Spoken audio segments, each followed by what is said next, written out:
നോമ്പ് ഉപേക്ഷിച്ച് ഒരു മുദ്ദ് കൊടുക്കണല്ലോ, ആ ആ മുദ്ദിന് പകരം അതേ പൈസ കൊടുക്കാൻ പറ്റില്ല.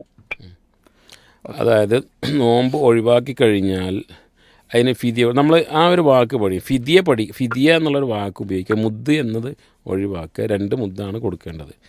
അപ്പോൾ അതിന് പകരമായി പൈസ കൊടുക്കാൻ പാടുണ്ടോ എന്നാണ്. ഇത് ഈ ഒരു വിഷയത്തിൽ മാത്രമല്ല, സക്കാത്തുൽ ഫിത്റിൻ്റെ വിഷയത്തിലൊക്കെ അത് വരുന്നുണ്ട്.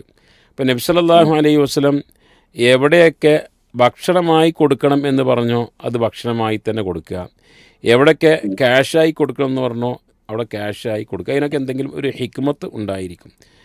അവിടെ നോമ്പ് ഒരാൾക്ക് നഷ്ടപ്പെട്ട് കഴിഞ്ഞാൽ അതിന് പകരമായി ഫിദിയ കൊടുക്കുമ്പോൾ അതിൻ്റെ ഭക്ഷണം ഒന്നുകിൽ ഭക്ഷണം റെഡിയാക്കി കൊടുക്കുക, അതല്ല എങ്കിൽ ഭക്ഷണം റെഡിയാക്കാത്ത നാട്ടിലെ മുഖ്യ ആഹാരമായ നമ്മുടെ നാട്ടിലേക്കാണ് അരി കൊടുക്കുക. ഇതാണ് ചെയ്യേണ്ടത്. അതിന് ക്യാഷ് കൊടുക്കലല്ല. സക്കാത്തുൽ ഫിത്റിൻ്റെ കാര്യത്തിലും അങ്ങനെ തന്നെയാണ്. ക്യാഷ് ആയിട്ടല്ല വിതരണം ചെയ്യേണ്ടത്, മറിച്ച് മുഖ്യ ഭക്ഷണ വസ്തുവായിട്ടാണ് കൊടുക്കേണ്ടത്. അപ്പോൾ ആളുകൾക്ക് പിന്നെ ഈ ഒരു രൂപത്തിലാണ് കൊടുക്കേണ്ടത് ഇൻഷാ അല്ലാഹ്.